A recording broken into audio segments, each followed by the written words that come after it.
Hello and welcome back to The Big Show, guys, where we air live across the state, across the country, hell, even across the world. My name is Jimmy Smith, and welcome to The Big Show. The Big Show is a podcast where we discuss modern day issues like men's health, masculinity, the hard truth about dating, and what makes a man a man.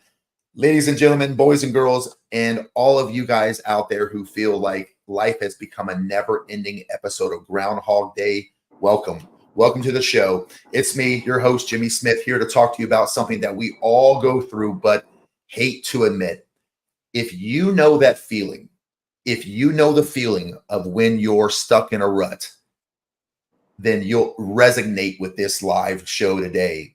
Sometimes you guys might feel like your life has become a TV remote that's jammed on the same exact channel day in and day out, playing reruns of boredom. Well, buckle up, because today what we're going to do is we're going to figure out why that happens and do the best we can to try to fix it. Now, before we dive in, let me introduce a guy who's got more random trivia than a pub quiz champion and who somehow manages to combine that wisdom with just the right amount of goofiness. Give it up one time. You guys know him, love him. He's the author of the website Pissed Off Parent, our good friend, Dewayne Ward. Dewayne, welcome back to the show. How are you, sir? It's been a good week. What's going on with you? Oh, just living La Vida Loca. Yesterday did the reimagined Pissed Off Parent podcast. It was pretty successful, pretty happy with it. So I know I'm getting older because, as I told you, after I got off that 2-hour marathon, I had to go take a nap. So that's what happens when you get my age, is just it wears you out. But no, it was a fun thing. A lot of good stuff on there. Outside of that, just had a good week. I'm still, north of the 6 foot under thing, and I got airing the lawn, so I'm just happy as hell. Yeah. Well, how about you? What you been doing? Well, just kind of living the life, I guess, as well. Last week was one of them weeks where, for me, it just seemed to drag by. Like I swear there was like eight days in last week for some reason. But we finally got paying attention to this episode. Then what's that? You're going to be paying attention to this episode. Yeah, I'll try to. Yes, because I kind of feel like I'm stuck in a rut a little bit sometimes too. That's probably the reason. I was feeling that way, and that's why I decided, you know what? Let's go ahead and talk about that a little bit, because I tell you, I don't think there's anyone that's immune to that feeling. I think men, women, all alike, we all kind of feel that way from time to time, especially when we do the daily, go to work, go to the gym, come home, watch the same episodes on TV, take a shower, eat, go to bed, rinse and repeat kind of a thing. It gets a little routine. So what we're going to do, everyone, is, Dewayne and I are going to, get kind of tag team this thing and try to help you guys figure out why you're stuck in a rut, and more importantly, why you might be bored out of your mind. Aren't we going to do a three-way? Yeah. Yeah, exactly. I was going to say, today's topic might even be too tough for just you and I to handle alone. So what we did was we invited a special guest and a personal friend of mine, Link Lyons. Link Lyons, welcome to the show, sir. How are you? I'm doing fantastic. Thank you it's an honor to be here. Yeah, man, it's great to have you. So Link and I have been friends for a little while, and Link is one of those guys that I really respect. Him and I hit it off right from the get-go whenever we first met. He's a guy that I would say has a very good blend. He kind of reminds me of you, Dewayne, a little bit. And what I mean by that is, what I mean by that, handsomer. I'm glad you finally upgraded. Two handsome men in your life. That's not a coincidence. Yeah. I'm starting to kind of feel the same way that I felt whenever the Wolverine guy takes his shirt off. I'm feeling a little warm right now from all this manliness on this podcast. Yeah. Yeah. I get called Wolverine a lot. But the reason why Link reminds me a little bit of you, Dewayne, is because you both have something in common where you both kind of provide a lot of intellectual wisdom, but also you go through life realizing that neither one of you take life too seriously, where you guys like to joke and have a good time, and you both can give me a run for my money with the snappy, witty comebacks. So I know that when I'm around Link, he gives me plenty of things to joke about, but I got to be cautious on what I throw his way, because it's like a boomerang. That's coming right back at me. So, but hey, Link, I invited Link on the show months ago, and he says, yeah, absolutely, I'd love to. And we finally got around to getting you on the show. And, I figured today would be a good episode because, Link has a lot of experience. He's a father. He's been married for a while. Link is a guy that, just like many of you listening and watching out there, has been very successful in life and has had his ups, but also has life has thrown its curveballs Link's way, and Link has also had his downs. And Link will share his personal life should he want to, but Link is one of those guys where he's real world, where he understands the ebbs and flow of life. And so he's just one of those guys that are just good to have in your space and good to have in your book of friends. So Link, I do appreciate you coming on, man. Thank you. It's an honor. I see you're one of those guys who keeps the bill of his hat straight. Do you still have the gaudy sticker on the top of your bill? Are you one of those guys too, or is that no, not at all. It's just a hat. I just like hats. I don't care what they say. It could say Wolverine, or I don't look like Wolverine. It can say whatever it says on the hat.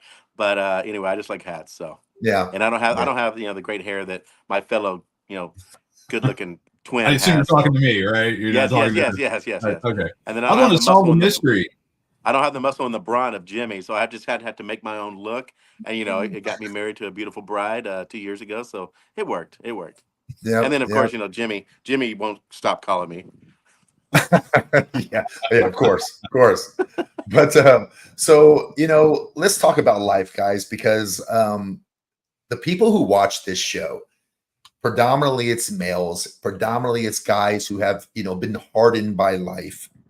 A lot of these guys have, just like the three of us, had their ups and their downs. And a lot of the guys watching the show know that they were born for more than what they might be showing life right now. A lot of the guys who are watching the show may feel like they have a purpose that they might not be fulfilling. They feel that, life in their minds should have went a different way. And there's a lot of truth to that.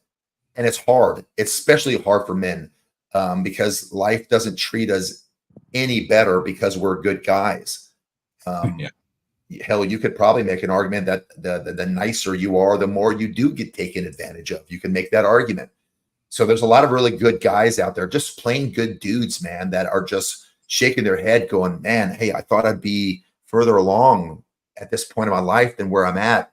And, my marriage fall apart and my kids don't respect or like me. And my bank account doesn't look as fat as I thought it would be. And my career isn't the career that I saw myself getting into whenever I was a teenager. And so a lot of guys will just kind of get into this depression or this rut where they just go through life and they do what they need to do, because we have to be productive. Otherwise we have no value. I mean, we can't just live off of our good looks and get into the VIP section or cruise yachts. So if we're not productive, or if we're not building resources, if we're not progressing in life, then life tells us that we're not worth anything, that we ain't shit. And, for a lot of guys out there, it really hits them hard because although we all want to fall in that top 10% of winners in life, the truth is that the majority of us are going to be in the 90%. And does that really truly mean that we didn't win? Are we failures because we can't etch our way into the top 10? Well, of course not. But damn it, if it don't feel that way sometimes, So, we know that life has its ups and downs, and flat out mundane Wednesdays where there's the only thrill you're going to find is a half decent show on Netflix. But here's the deal. I mean, if life feels like it's stuck in first gear, it might not be life itself. It could be the way that we're driving through it. Yeah. So let's hit the road and let's find out truly what's clogging up the engine here. So let's kick things off with the biggest reason why people might be bored in life. And the number one reason is lack of resilience. Now, hold up. I'm not talking about resilience like running a marathon or fighting off a bear. I'm talking about that mental push that sometimes we all need to take the risk and get uncomfortable with life, because we get stuck when we stop challenging ourselves. It's like sitting in the kiddie pool when the deep end's calling your name, you got to dive into more experiences, new experiences. Guys, some of you need to take more risks, and you got to jump in with both feet and get wet, man. Now, let's get real for a second, because one of the reasons men fall into boredom is because we've lost the drive to push ourselves, that lack of resilience. It's like we hit a bump in the road, we get divorced, we get rung through the divorce machine, and instead of staring right into the challenges of life, we pull over and we park. We just avoid the risk because deep down inside, honestly, and you can't blame a lot of dudes for feeling this way, we're just afraid of failing. We're afraid of becoming too uncomfortable.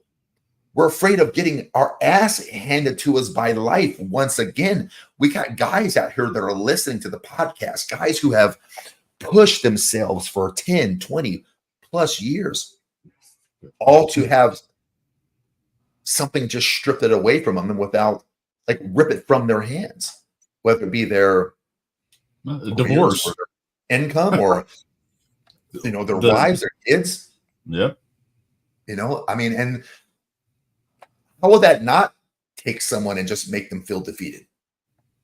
So guys are like, well, shit, I put all this work in, things that are outside of my control took it from me. I'm a winner at a losing game. Why even bother playing? Well, what's the result if we don't play? We play it safe. We stick to routines. We get cozy in our comfort zones. Yeah. And then, guys, you blink your eyes twice and you're 40. And then you blink them twice again and you're 50. Right? And then life just passes us by. So what I want to do is I want to talk about what happens when we get too cozy. We start to feel bored. We start to feel stuck. And again, life just starts to pass you by. And the stats back me up on this too, guys. According to the Gallup study, 27% of men feel disengaged. They report feeling checked out in their daily lives, compared to about 23% of women. Now, that might not seem like a huge difference, 27 to 23, but when you think about how society expects men to be driven, ambitious, and constantly plowing forward, those numbers tell a completely different story. And you want to know why? Because a lot of it comes down to this lack of resilience. Studies from the Journal of Men's Health have shown that men, particularly in their 30s and 40s, often struggle more with bouncing back from setbacks than women do. It's like the older that we get, the more we become afraid of taking risks. I mean, I get it. I do. We've got bills to pay. We've got families to take care of. We got responsibilities coming out of our freaking ears. But somewhere along the way, we've got to stop challenging ourselves. I mean, think about it. When's the last time you did something that really pushed you? And I'm not talking about trying that spicy buffalo chicken wing challenge, Dwayne. I'm talking about, like, why are you talking to me? Why are you looking at me? Well, you have been losing weight, so forgive me. Yeah. Link, I'm not talking about the spicy buffalo chicken wing challenge. I just lost 17 pounds, so you haven't noticed. Oh, so all right. Good job. So basically, yeah. All right. So then basically my fat jokes are not landing at all today. All right, fine. And because both of you guys are losing weight over here.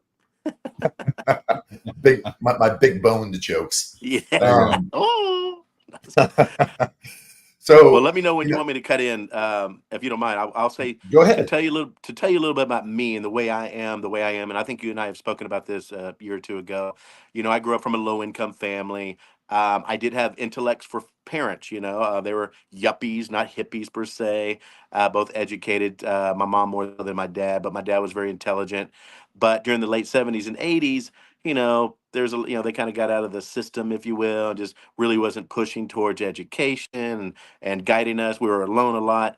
And so I always just felt like I just had this, I don't want to say sense of urgency yet. That probably happened in my late 20s or early 20s. I just had this thing like, man, I always deserved better than when my parents were providing, but I just had this burning in me. But of course, back then I was the baby of, 5 boys, and I really didn't, people always said, "Oh, we think Link's going to be the most successful financially or whatever," and being the baby. So I thought that was honorable. And I have a brother who's a psychologist, this and that. So about, I got married at a young age at 23. Uh, Hmm. met my daughter's mom, and that was out of just insecurity, because like, hey, she loves me for being not wealthy. I probably made 25 grand a year, this and that, 23 years old and late 90s. And I just felt, I did that right for a while, but I really didn't feel this sense of urgency. And I think it's has to do with the scientific where they say your brain's not really developed till you're about 26. I just felt like, man, I need to get on board. I'm starting to surround myself with wonderful people and people who are successful in every aspect of the word, and wonderful could be not successful financially, just wonderful people. And so I made my first six figures around 26 years old, and coming from a very, not wealthy family, I'll just say that. And so I was driven, and then I became, as I was telling him earlier, I became very purpose driven. So going through a lot of hard things, like, growing, it's like, oh my God, did I get married too early? Man, I made a mistake, because I'm growing and changing and want to do other things. So I started becoming like separate from my wife and feeling guilty because I wanted things that I never have. So then, eventually 12 years later, we got a divorce. And so, had my daughter, Ella, and of course, she's 20 now, but she was 4 when we got a divorce. And I was just committed and destined to give her the best life, in every aspect of the word. Being a dad, very committed to that. I was probably one of the first single dads who had a week on and week off. That was very rare when Ella was Yeah. young, and so that was very, everybody like, how'd you get that? And I go, man, I've never met a dad who wanted to do, be with their kids. Usually dads take the weekend, alternative weekend and summer thing. I said, no, I want no less than 50-50, if not 100%. And so I was driven, Ella was my, my ground, grounding, and which made me decide to survive. And I went through a lot of things, like bad economy of '09. Her and I were, I don't share this with many people, were homeless for like about 2 or 3 months. And homeless, I mean, living in a corner of a friend's apartment with your little girl, because I lost a job. I was a COO of a construction company and all these horrible things. I'm like, what is going on? I thought I was just going up. And I had every reason, much like my childhood, to be distraught and just feel, what's the word we're looking for? What was the word? Resilience. Yeah, resilience, and just have to get that and keep that. But I had it in me because they're like, I am not, I just had it in me. There's something I want better. And I even told my friends, and so I just deserved better when I was a kid. My parents were fine. They weren't great like we all try to be these days. Uh, we're super parents now or whatever, but I think given too much. But because I did everything on my own, I feel it made me better. But I don't feel everybody's created equal, and I don't know if that's okay to say, but I feel like some people are more dynamic is the word I use. Not everybody's dynamic. There's people who can get their I'm not GED, and they can be, yeah, they can GED and they could be super successful. There's somebody with a doctorate and they end up working at, just an hourly job and staying with their parents.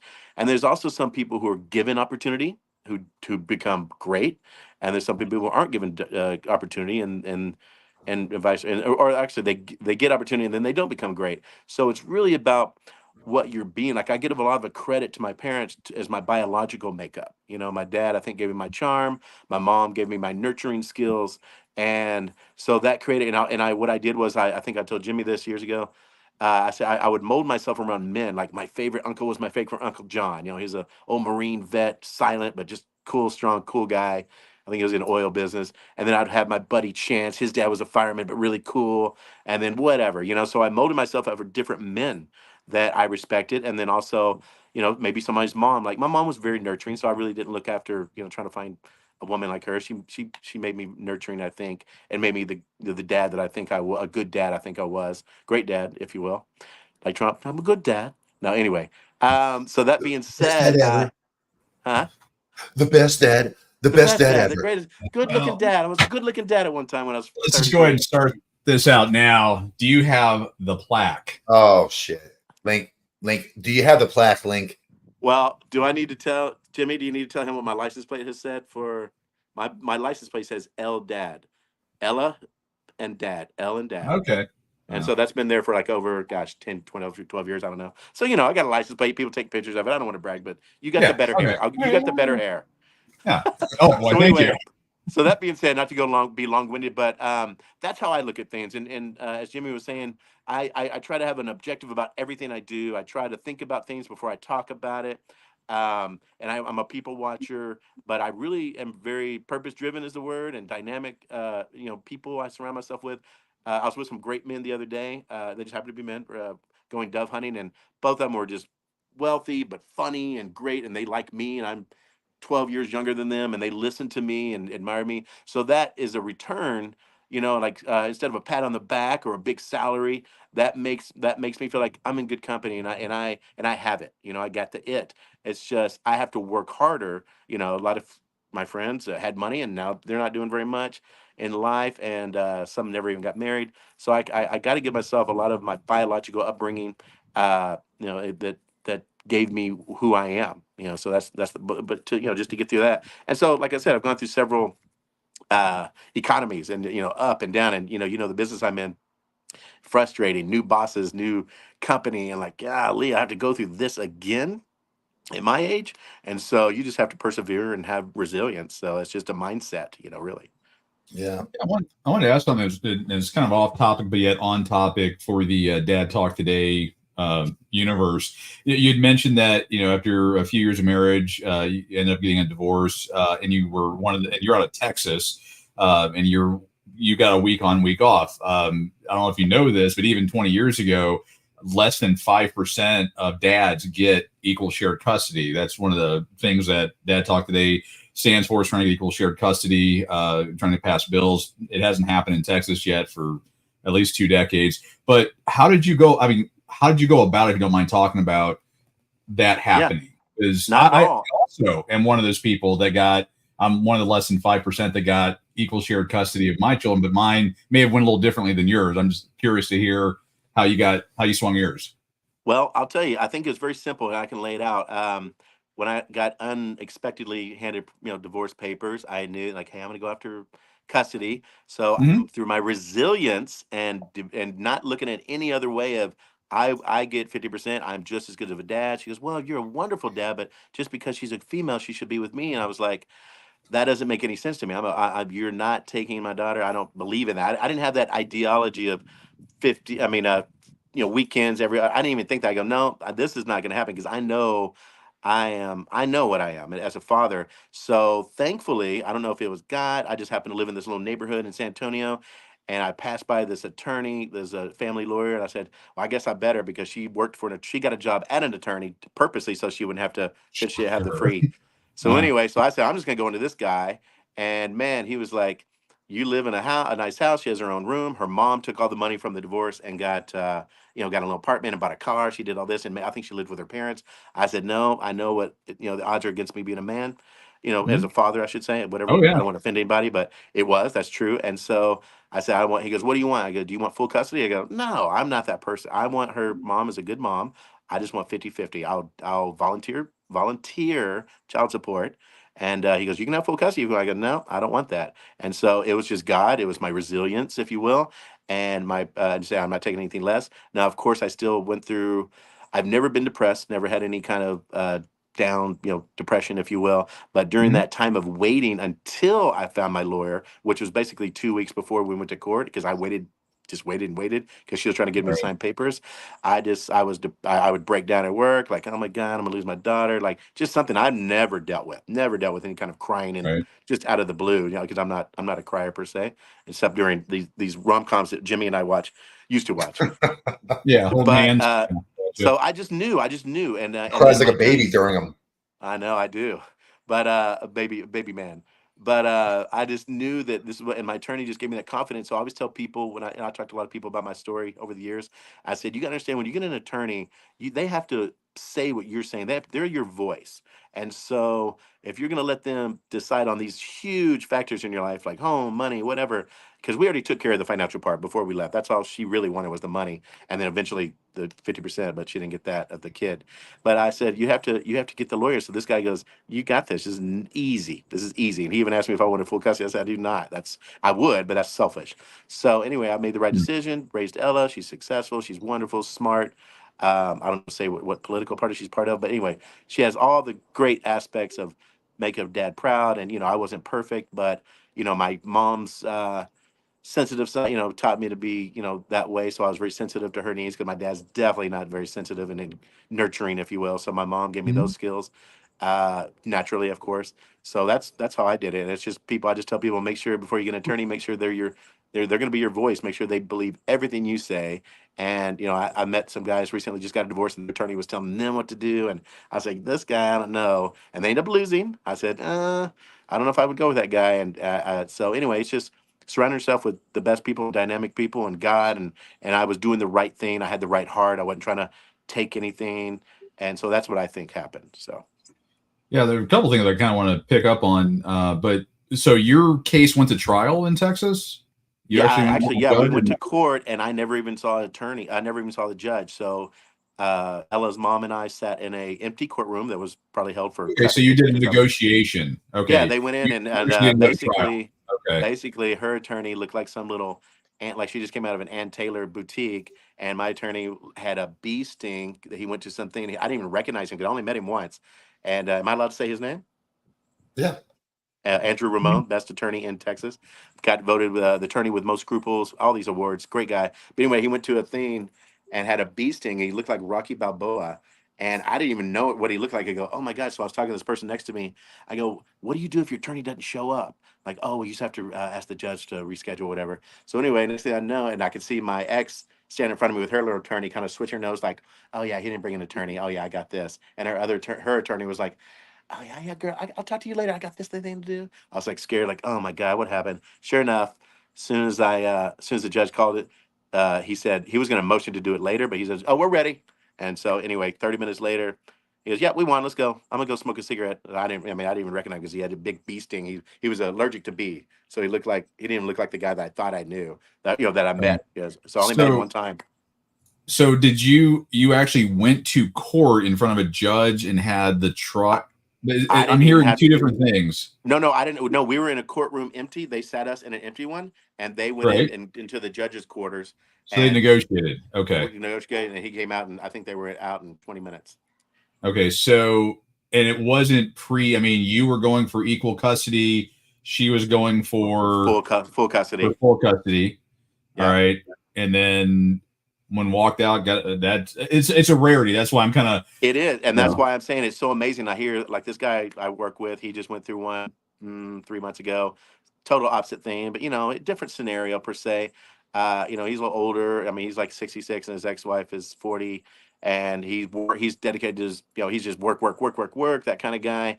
And I'm all about Ella. I would do whatever it took, which I did during during the economies and stuff. I did everything that you wouldn't believe, but yeah. So he was such a good attorney and plus I will tell you another factor is make sure the judge is like your attorney. It doesn't matter if you have a sign, if you're whatever, they have to love you. And San Antonio's a very political town, so he is very admired as a good, honest person. And not to mention, he's a bulldog, but he's very nice and he listens to his clients. He goes, yeah, 100%, no problem. So I brought a little Ella's teddy bear. He's like, what's that teddy bear? This is the second time he met me. I go, I'm just nervous. He goes, oh, that's a little dramatic. So he's making fun of me, busting my balls. And so I was like, I don't know what to go through. I don't know what I'm doing. And so just the confidence in that attorney in that short term, I mean, it's literally 2 weeks before I met him before trial, because I said, hey, she's sending me papers. We have to go to trial. Well, we'll probably push it back, whatever. And that's probably what his plan was. And then when I got there, he totally surprised me. He said, no, we're moving forward. So because he knows, he knows. I mean, he knows that I was doing everything. She had her own bedroom, nice, beautiful neighborhood. I had a $500,000 house. I was doing everything for Ella, and her mom was buying cars and living there, trying to save money. And which is fine. That's her decision. But long story short, I just did everything from the heart, and did everything was unselfish. Unselfish is what I did. I wasn't doing it for me. I was doing like what's the best for Ella, and so I already prepped all that, and so that's what happened. So we didn't even go. Actually, by the time the divorce came, and then the trial for custody, that was like 2 years later. So we just we weren't ready for that. Like, hey, let's just do our little every 2 days, and then we decided, hey, let's do a week on or week off, or we were splitting weeks. Like I think every Wednesday we'd switch over, that kind of thing. So we had that mutual respect. But then once it got down to where she wanted to move on and do something else, so she said, I'm going after custody. So that was like, oh, whoa, So anyway, fairy tale was over. Interesting. But Well, anyway, yeah, worked in my favor. Thing there. It's like we did lose Jimmy. I don't know if he had technical issues or if he's like, oh wow, these guys are really talking about all this other stuff. I was texting him a rom-com that he should look up, so he probably started it without me. Probably would have happened. Yeah, more than likely. Yeah. So one of the things while we wait for Jimmy to come back and to get us back on track here, but one of the things that I kind of picked up on was that you were going for equal shared custody, but yet your ex-spouse was going for full custody. Correct. And absolutely. I do see that quite a bit, but we do have Jimmy back. So did you need to grab a tissue for the rom-com? I don't know. Link was saying that he sent you a link to like some rom-com, and I guess I was getting emotional, and my tears actually went all of my router, my internet went down for a second. But yes, I'm back. I apologize. I couldn't be away too long, so here I am. Yeah. All right, get us back on track, because I know we diverged from why our lives are in a rut. Yeah. I mean, we were basically talking about resilience and talking about how and why guys get into these ruts. And a story like, Link just shared. I mean, you can see that Link has had his ups and downs. He's had good years financially, bad ones. He's had good years, with his family, and bad years with his family. And, a lot of guys can resonate with that. A lot of guys can, understand that, empathize with that, sympathize with it. Mm-hmm. Unfortunately, for a lot of guys, they're not as resilient as maybe they hope they could be. And so they fall into these ruts. They don't have a support team. They don't have people who believe in them. Sometimes there are people out here who are watching and listening to us right now who don't even believe in themselves. And that's when life gets really tough, is because when no one believes in you, including yourself, the sad part about it for most men is that no one's coming to save you. Right. The only woman in this world who really truly cares is your mother, and the only man in this world. Even then.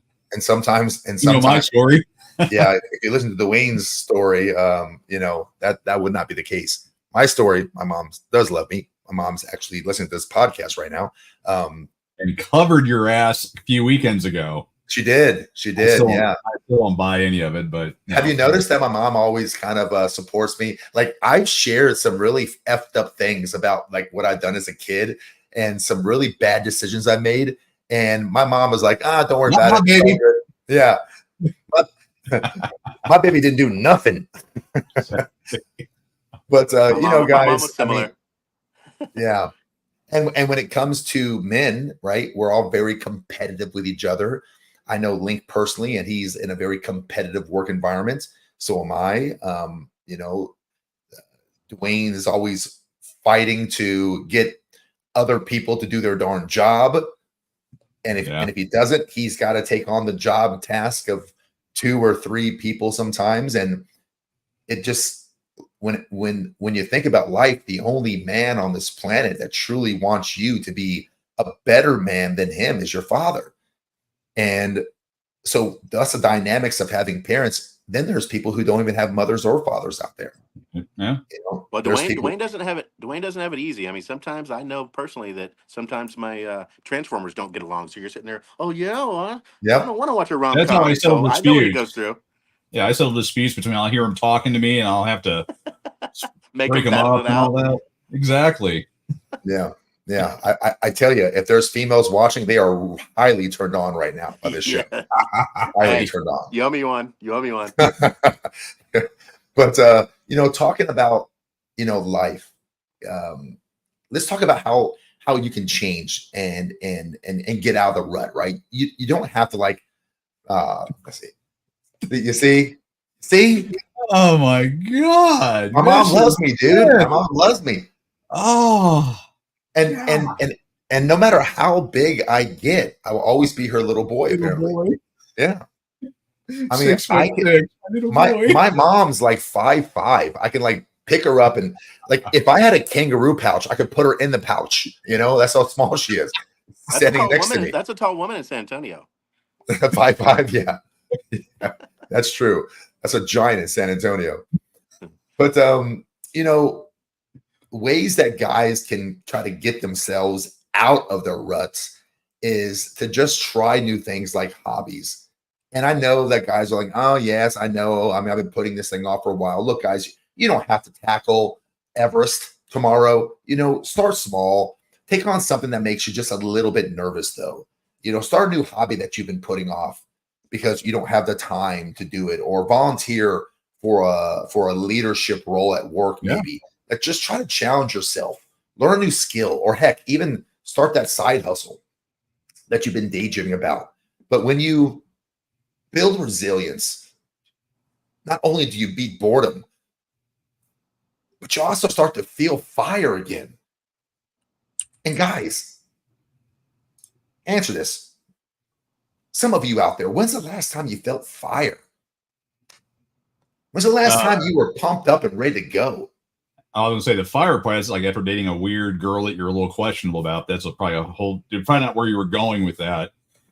Dwayne, when I say when's the last time you felt fire, I'm not talking about the last time you went to Taco Bell. Well, that too. Above the waist. Above the waist. Okay, gotcha. Yes, fire in your heart, Dwayne. And I'm not talking about heart. I'm not talking about heartburn from spicy food from the Mexican restaurant you took Brandy to. There we go. Yeah. Well, Jimmy, you'll like this. I was talking about this with Dwayne before you got on, and I was dealing with getting older, and I've never had an issue. You and I have talked about I'm gonna get it back in the gym and work out, and you always try to inspire me, and I still have that list that you gave me of what to do, and I did use it a few times. But anyway, I was going through this new marriage, younger wife. She's 40 years old. I'm 38, whatever. I don't care about that age. But anyway, the long story short is I was feeling this like slump, like just like in a rut for the first time. Like, man, my job. I mean, I'm making good money, but I don't feel. I told myself like I told her I'm just bored. I'm bored with life. We have a beautiful home, beautiful kids, beautiful blah blah blah, everything. And then I come to realize I was a late bloomer on testosterone level. I thought I was always good, especially during our new marriage, our first year. Everything was great, and then all of a sudden, something just plummeted in me. I always felt like I ate pretty good, and every once in a while you have your margaritas and things like that. And I never really ate pizza and candy or sweets. And then I went to the doctor, and he said, like, I think the normal level he said was 300. I was at 168, so I was like, what is that? So anyway, I said, am I basically? I said the word. I said, am I of a vagina? Can I say that? I'm sorry. But anyway, he said, yeah, basically. So now I started doing it, and then anyway, sorry, that's my puppy Malone. Anyway,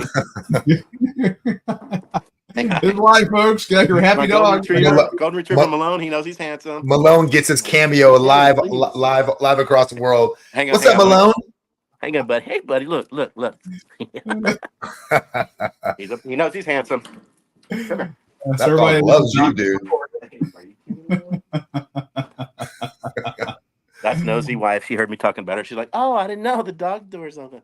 Yeah, their ears like perk up whenever you say anything. You'll hear. Oh yeah, like, yeah. Whoa, That's about me. This solid steel door opened somehow. So, but that being said, so anyway, now I'm at an 8, 9. I don't know. I think it goes up to 1,500 is the level they use, and I'm like 900. So just after a month or two. So I suggest any guy maybe struggling through that. I don't know if it's mental or it's just something in you. I was just feeling it like, oh, am I just getting older? And I'm, everybody's, oh, you're a grumpy old man. I go, I'm not grumpy. At work, they think I'm the funniest guy. I mean, I've always got to man, Link, no matter what, you never come in stressed. And I think he can attest to that, except for my new boss. That kind of annoys me. But that being said, I've never had that attitude. Like I go, honey, no one thinks I'm mean. No one thinks I'm grumpy at work. But it was really that testosterone. And and I've had clients tell me for years, oh, you need to do this. Like, I don't think I need that. I'm good. Right. I did need it. So that's just for me. And I tell you, testosterone levels are plummeting compared to testosterone levels of just 100 years ago. Absolutely. The research that I've done is that our grandfathers had more testosterone than a lot of guys in their 20s. Golden Retrievers are white girls script that. Yeah. It's kind of true.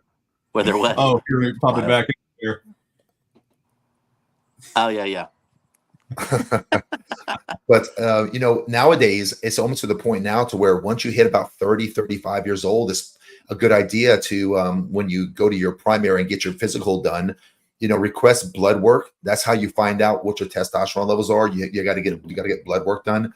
They'll usually pull blood first thing in the morning when your testosterones are at its highest, and you really want your testosterone level around that 400 to 600 mark.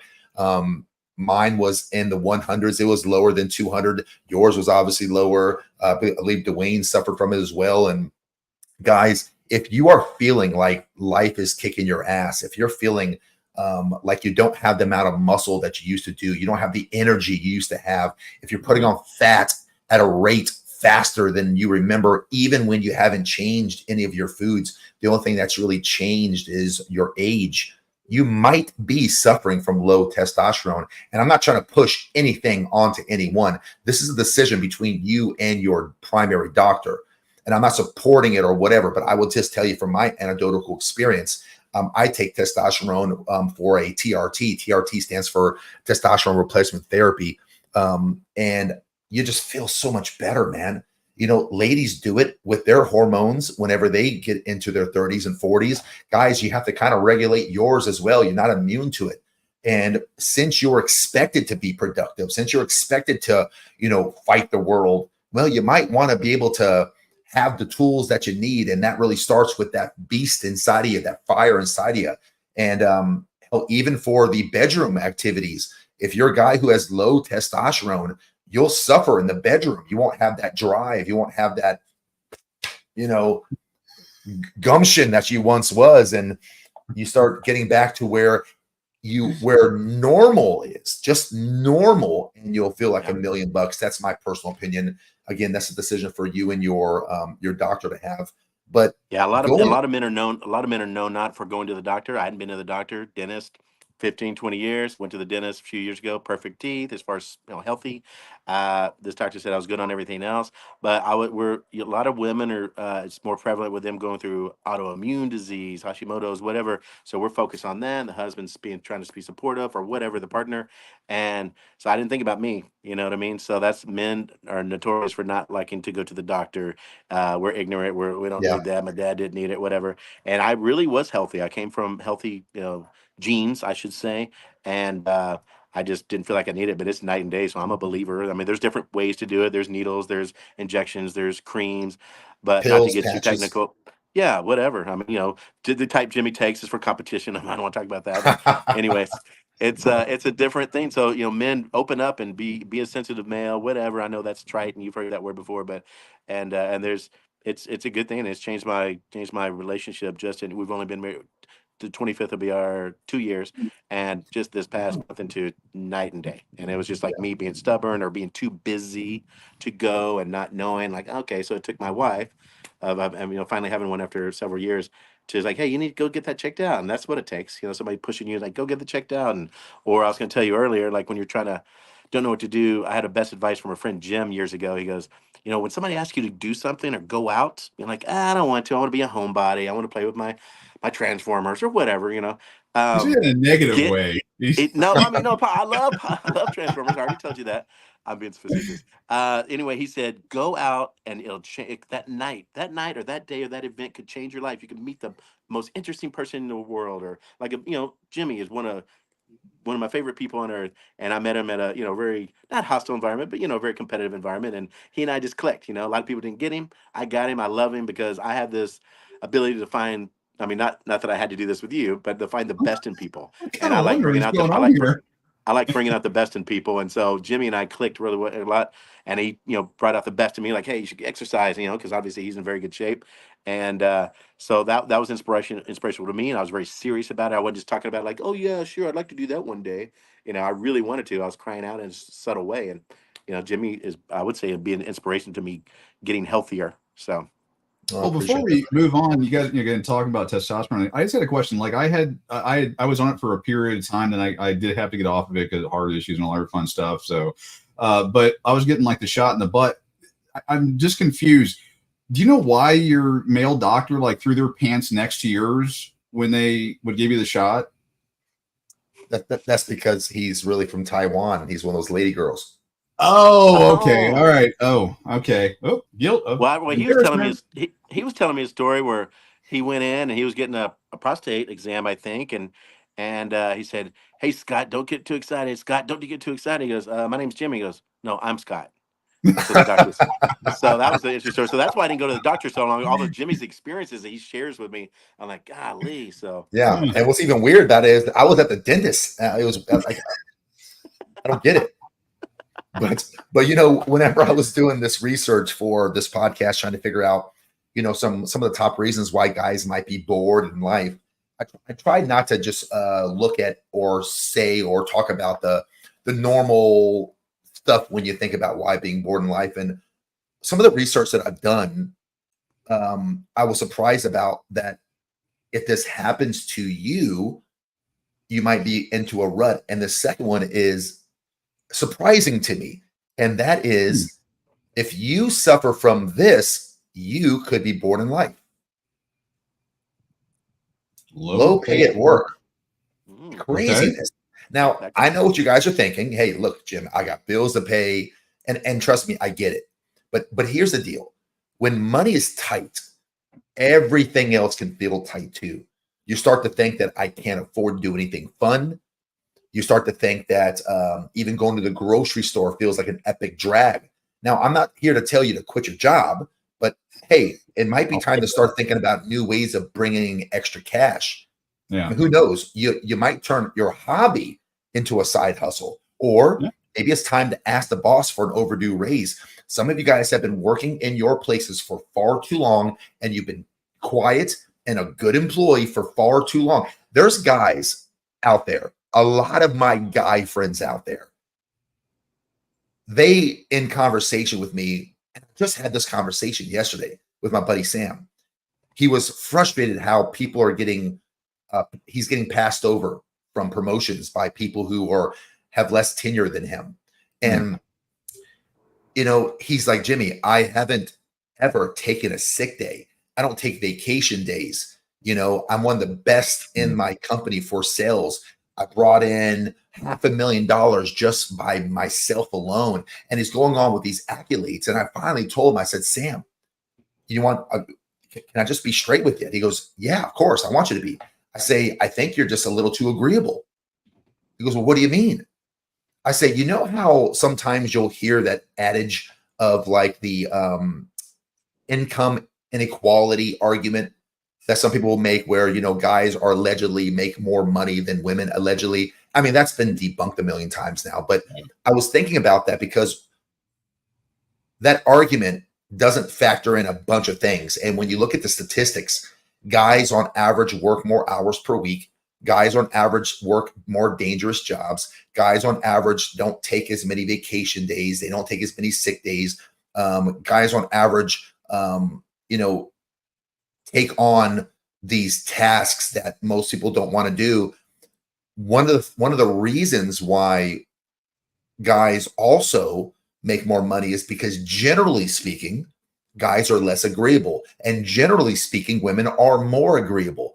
And so when it comes to asking for a raise, guys tend to speak up a little more. And when I was talking to Sam, I was saying to him, you've got aggressive people that are saying, boss, I'm the right person for that job. And you're sitting back, Sam, and you're basically just hoping that your boss sees your value and hoping that your boss goes, well, you know, Sam has pumped in about $500,000 last year. He's on track to do another $500,000.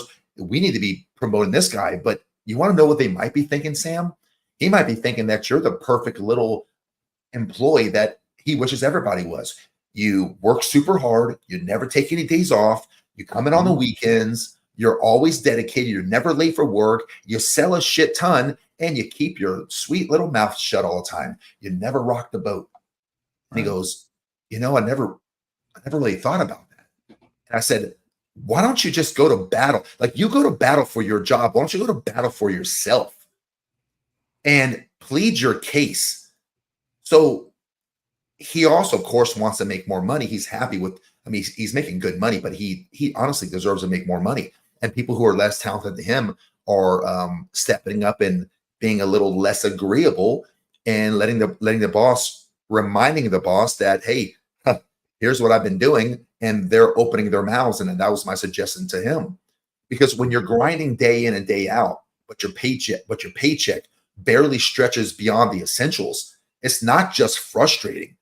It can start to weigh on your entire life. And you know what I'm talking about. That feeling when payday comes and you're like, wait, that's it? Then That's it. Okay. And guys, you know that this financial pressure, it doesn't just affect what's in your wallet. It starts to mess with your motivation and your goals and even your mental health. And studies back it up because the research that I've done showed that 58% of American workers live paycheck to paycheck. Almost 60% of Americans live paycheck to paycheck, more than half. And when you dig into the stats for men, it gets even more interesting. A 2022 Pew Research study found that adjusted for inflation, men's wages have barely budgeted since the 70s.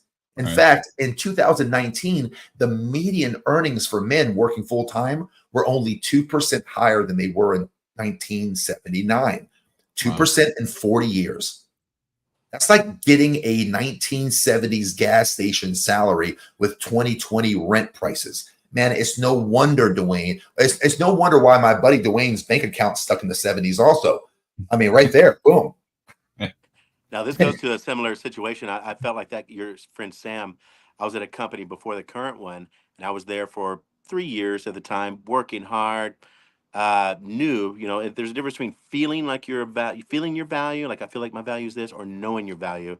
And it's also can be relative to unconscious knowledge. There's a lot of things that you know that you don't realize you know. Like I speak 2 languages, and it took me forever to go, wow, I'm fluent in Spanish. Well, there came a time where I was passed over and I wasn't making the money I wanted to, but good living, good solid living. And but I was like, man, they kept on passing me over for this position. I was like, God, I know I'm better than anything they've had so far. But I had a guy who just, a boss who was kind of a narcissist, and he'd keep you down and, oh, you do this and I'll give you a little this and that or a little lead. And then finally he got fired because he was such a person. And they passed me over for somebody else. I go, well, if you're not going to hire me, then I'm quitting. So I'm like, I felt confident enough, and I was like fed up over 3 years, like, and plus, not to mention my career in the past, that I was like, nah, I'm better than this, and I know I can go anywhere. I know I can. So they go, well, they talked to the owner, said, don't let him go anywhere. So they gave me a position, and then made more money than I ever have in my life. And that's even in even different corporate world, and even as a COO. So anyway, I knew my value. You got to know your value and feel confident. And then sometimes, you got to be fed up with, wow, and I wasn't taking. I was also a guy that didn't take vacations. Like, hey, I want to take a vacation. I remember this time when my mom passed away. I was like, hey, I'm gonna go see my mom. My mom passed away. Okay. And I met literally with a casket in my hand. He's texting me. I mean, I may be a little overactive. Hey, when you getting back? I go, I don't know. I don't know. We just laid my mom down. It's like, so there's Right. bosses and people like that who can control your life. And, sometimes you leave a boss, you leave a manager or a boss, not a company. I'm sure you've heard that before. And that's Yeah. what I did. And after, a little while, but, I stayed there for 7 years, and I decided that I wanted to grow in more ways. And so I made the decision that, the company I worked with, Jimmy. And so anyway, that's fine. It's great and still doing great. But it's just, you got to know your value, and I still do that go. So now I'm going through a similar situation where I'm in a new company, so I'm still making wonderful money, but I want this position like I had at this company, and they passed me up through some people that used to work there and came back, and it's a buddy system kind of thing. And so I know so I've already been in the talks where this other company I used to be with, they're gonna make me even a higher position than I was, and so I'll be making way more than I was, and I was making a quarter of $1 million. And so I left a $250,000 job because I knew my value. And like, and then they hired somebody over me again, and I was like, I don't know why you guys keep doing this.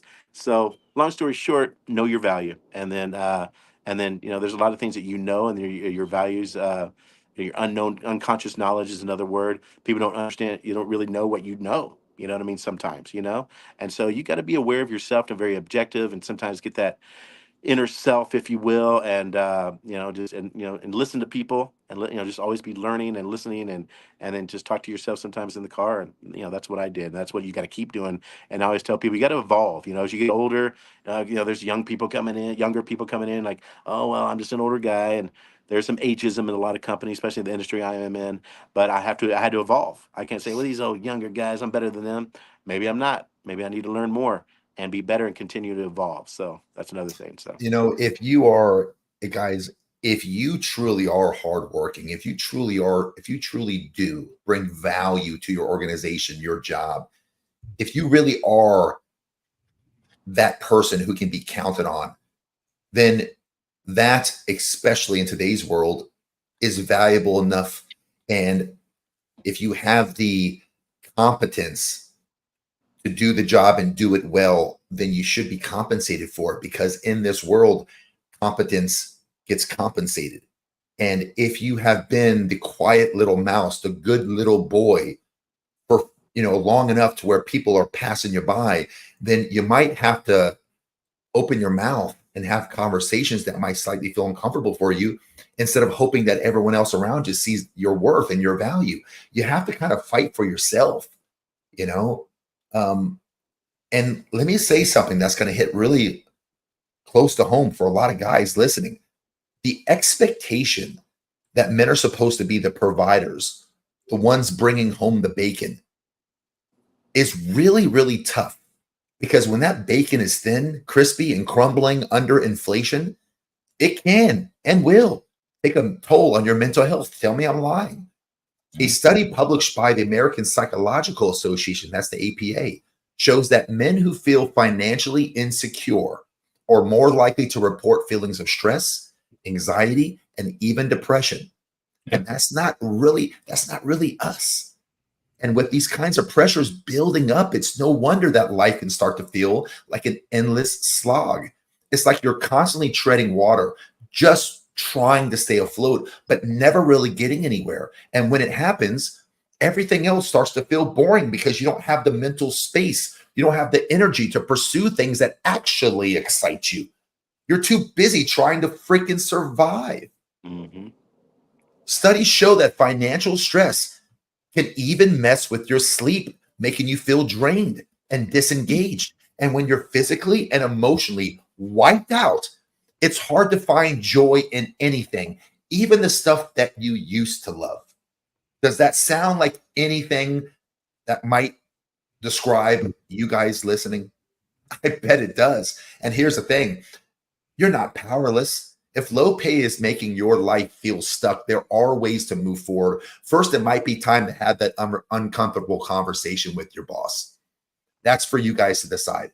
Statistics show that only 37% of employees negotiate salary. That's it, barely above a third. But those who do, the way that Link spoke up, often end up earning $5,000 to $10,000 more per year. So you might just be leaving money on the table simply because you haven't asked. And I know asking for a raise can feel like a walk through a minefield. I know. But if you approach it with confidence, if you approach it with tact, if you approach it with facts and not feelings, you might just be surprised about the outcome. I mean, Dwayne is still negotiating a raise for wisdom, but we love him anyways. Exactly. But sometimes it's not just about earning more with where you're at, or it's sometimes about exploring new opportunities, just the way Link just described. The average person changes jobs about 12 times in their career. And every new job brings the potential for higher pay and more satisfaction. So don't be afraid to step out of your comfort zone, guys. But let me play devil's advocate, because changing jobs, sometimes it may not be the right one. I don't know. And sometimes maybe getting a raise is not an option right now. That's okay too. But if you're feeling trapped by your paycheck, then it's time to think about side hustles. Stats show from Bankrate shows that 45% of all U.S. workers have a side hustle. And some of those folks are pulling in an extra $1,200 a month on the side. That's a game changer for a lot of you guys out there. For a lot of you guys, an extra $1,200 a month would be a game changer. And I don't know if that's freelancing, and that could be selling products online or offering your services for something that you're passionate about. But feet pics for me. What is it? Feet pics for me. That's really fucking disgusting and disturbing. So, but these side hustles, like Dwayne selling feet pics. I thought you said we couldn't say fuck. Well, sometimes when things come out of Dwayne's mouth, I can't censor myself. I try. But, if getting another job is not the path for you now, if asking for a raise is not going to go over well, I can understand and respect it. Then try to find a side hustle, because getting a sense of control of your life again is really important. So here's a takeaway on this topic, folks. Low pay might be keeping you stuck in a rut, but it doesn't have to define your life. You've got the power to change your situation. And whether that's asking for a raise or finding a new job or getting creative with a side hustle, life is too short to feel like you're just existing when you should feel like you're living. Mm-hmm. And it's not just about having the biggest paycheck either. It's about feeling like you've got the freedom to actually enjoy the life that you're trying to build. So hopefully some of that stuff actually makes sense. While I'm thinking about it, you guys don't forget to like, share, and subscribe to the show. Hit that like button for us if you don't mind. And if you guys, don't mind, go to Dewayne and I's page. It's The Big Show by Jimmy Smith. We're on Facebook, we're on Instagram, and we're also on YouTube. Subscribe and hit that bell. So that way, whenever we go live, you guys get notified. But now I want to take a moment to zoom in on something that I know a lot of men out there struggle with, but don't always talk about. And that's this: routine overload. And you know what I'm talking about. It's that feeling of being stuck in the daily grind where every day feels like a carbon copy of the day before. You wake up, you go to work. You come home, you squeeze in a workout or maybe some TV, then it's bedtime. Then it's rinse and repeat. I mean, does that sound familiar to a lot of you guys? Here's the thing. More and then work out some more in the middle of the night.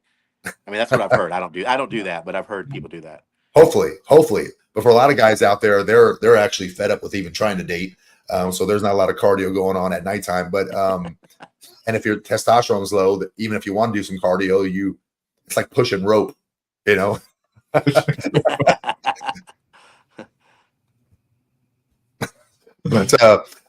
here's the thing. We got it. Yeah, you got it. You didn't really need the visual, did you? But routine isn't bad by itself, but when it becomes your entire life, that's when boredom and burnout start to creep in. And what's worse, a lot of men don't even realize that they're even stuck in this cycle. We're conditioned to believe that sticking to the plan, grinding it out, being productive are the ultimate goals. That's what life tells us. That's what we're taught as we're young boys. We're taught that we don't really have a lot of value outside what we can produce. But here's a stat for you guys. According to a study by the American Psychological Association, nearly 60% of men reported feeling stressed out by their daily routines. And 1 in 3 say that routines contributes to their feelings of being overwhelmed or dissatisfied. That's a huge number, guys. That's a huge number of people walking around on autopilot. And we can't ignore the effect that it has, again, on the mental health. The National Institute of Mental Health reports that men are less likely than women to seek help for things like stress and depression. We're just less likely to do that kind of stuff. And that means that routine overload often gets unchecked. It's not about just feeling bored. We're talking about real consequences here.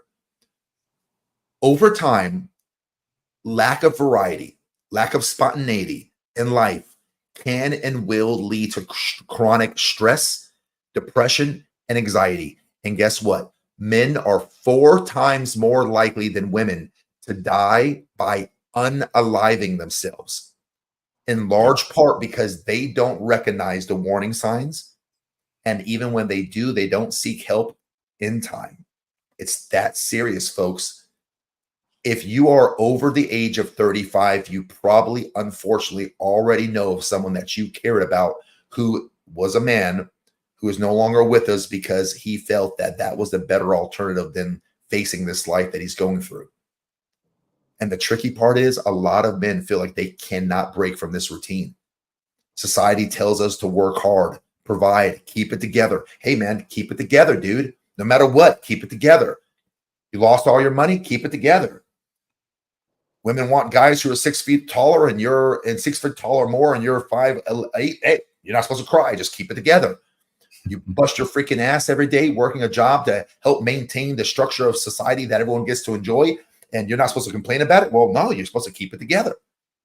But that's exactly what leads to burnout. Yeah, in fact, studies show. I'm sorry. No, go ahead. I was going to tell you about routine.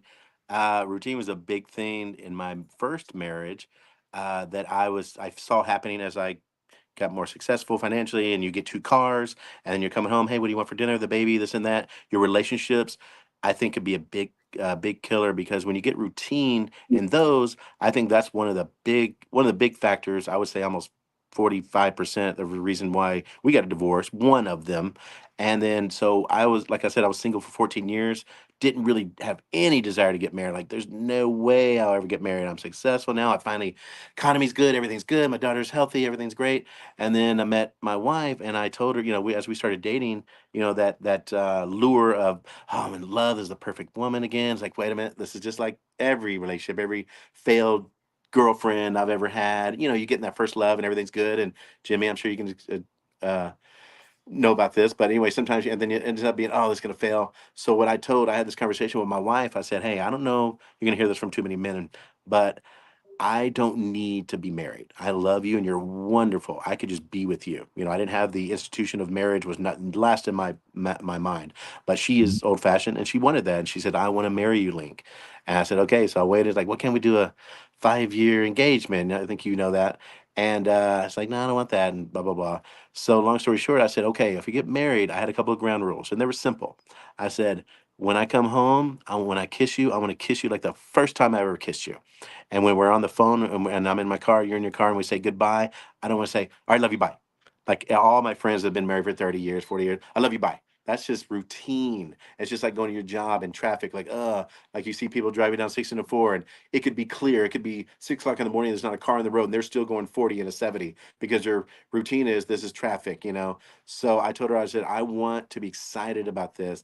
And we found ourselves like, all right, bye, love you, bye. And she'll say, hey, we said it too quick, and she'll call me back, like, hey, and we make sure, like, oh, that kiss went okay. So she's into it. She wanted that because she didn't have that, but she's never had a man express that. And so I said, I need this to be married, if I'm going to be married. And I'm glad I am. But also, I could also one of those people that can be married or be happy not being married. I told Yeah. her I didn't need to be, but she's kept her part, and we work on it together, and resilience, or whatever word you want to use, and we're purpose driven, and we laid it down first. It wasn't like money. We didn't talk about money. That wasn't a factor. It's just about relationship, because I'm a sensitive male, if you will. I want to be, and I was single for 14 years, so it's hard to get a guy or a person who's single for that long to be back into something totally different, especially when they had a bad experience when they're younger. And so now it's just like what everybody says, oh, second time is the best. And, maybe not for everybody, but I think if you set some expectations with each other, especially if you love each other and you're going to make this big commitment in the state of Texas size, whatever, I think if you set those ground rules, it's not perfect. We've gotten the dumbest arguments, but when it comes down to those things, I'm like, hey, let's make sure. And she doesn't, we don't let the sun go down on our let the sun go down on our wrath, if you will, just little things like that. And we make sure we kiss each other and say goodnight. So those things, also, just like your job, you just got to make, just keep growing and keep evolving at your job, so it doesn't, and then learn things. And another thing that we didn't talk about is, for that cushion, I mean, you need a cushion if you wanted to make the bold move. I've never had a cushion. I've heard older men who are my mentors, you got to have a cushion, at least 6 months of money for your mortgage, or blah blah blah. I never had that. I was always trying to, as soon as I got good, and all of a sudden I had to spend it because my pay wasn't good. So I had a cushion. So if you can somehow just put away a little bit to make that decision, and make that decision with your boss, like, hey, I'm leaving if I don't get, what I deserve, and so forth. So you have to have options. Have options is my word I was Yeah. looking for. And so that's the only time you can do it. There's some, like you're saying, there's some guys sitting there like, I don't have that, man.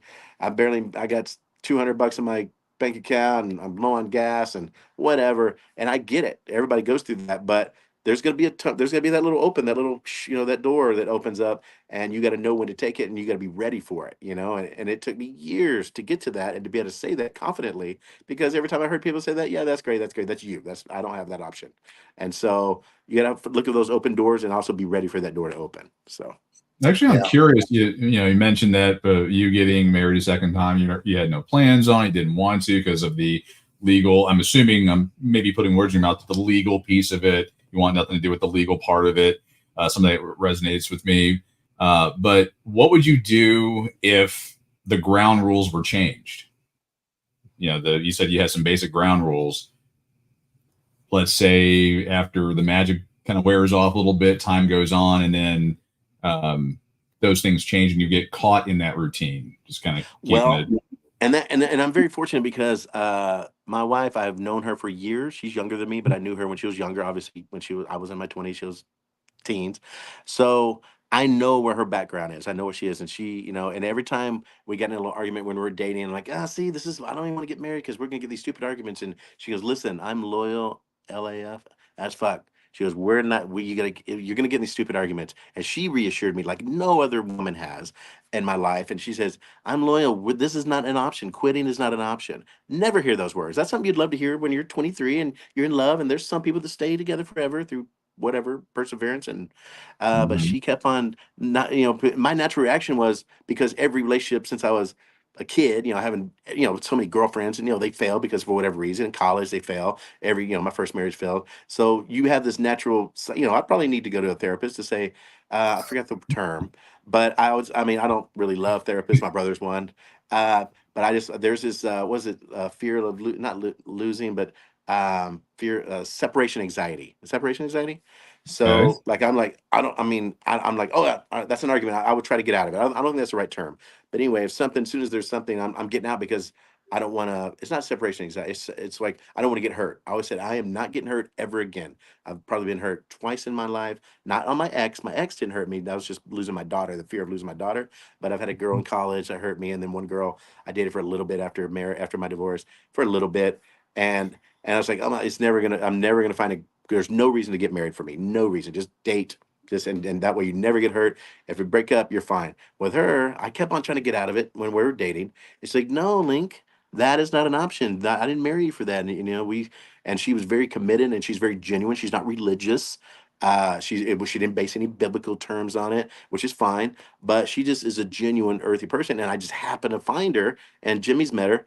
And she's a fantastic person, and she will not let me give up. And even though I get my, marriage, you get stupid, and it's communication. Like, sometimes we're on a different levels of communicating, communication. And so I'm like, well, you don't get me, and it's just forget. This is God. I'll try to. Just my defenses get me up, so I'm not going to get her. She goes, "Why do you keep doing that, idiot? That's not going to happen. We're not divorcing over some stupid argument." And it's like, well, I just feel I'm just tired of arguing and blah blah blah blah blah. So anyway, I know I got off on a chase a rabbit, but I'm not worried about that with her. And if it did happen, which I know it's not going to, she's built this confidence in me. And we've been together 4 years now, and a little over 4 years. And it's like the same, kissing the same, intimacy the same, doesn't feel like it's changed at all. We've gone through a little ups and downs with financial, just because of my side, because I decided to take a chance and leave that, high paying job. And now we're, and that's stressful. That's stressful because she appreciates a man who takes care of her and does all those things that you hear about. But she makes her own money. She makes six figures. She has her own business. She doesn't need me financially. She just wants those old fashioned things you hear about, or you rarely hear about anymore. Like, I just want you to be here for me. I want to go to dinner with you, and I want to hold your hand. And she's just so into that. And but she's extremely gorgeous, and beautiful and confident and smart and fun and quirky, just everything. But I was just fortunate because I wasn't looking. It found me. And what I wanted, she liked who I was. She's always thought I was a wonderful person, even when I was married. And she always admired me because she didn't have the type of man in her life. And so that was humbling to me. I remember her meeting my brothers and family. She goes, "I'm marrying your brother. I'm gonna marry your brother. I just want to let you know that." And they're like, "Oh, we love her. She's awesome." And so she just did those things on her own. I mean, she didn't have to, and I didn't ask her to do anything, and I never asked her to do anything.